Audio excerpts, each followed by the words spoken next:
Is we not oppressed? Yes, sir. Is we not oppressed? Yes, sir. We coming out with this Bible and we bringing our people back together. There's no such thing as black and Hispanic and Puerto Rican. That's a name that the oppressor put on us. We are the Israelites according to the Bible.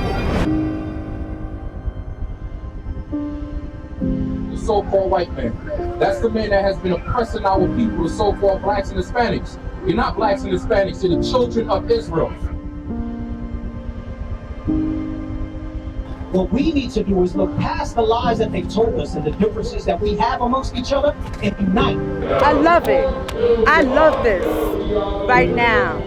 I love this. All our strong black and Latino men. Yes. You ever seen anything like this? Nope. Maybe one time in Harlem. I'm from Harlem. This is what I like.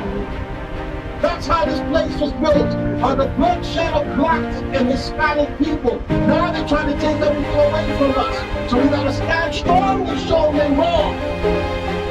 Well, I like this sign of unity and power. This is definitely needed. I respect it. I've never seen so many Israelites.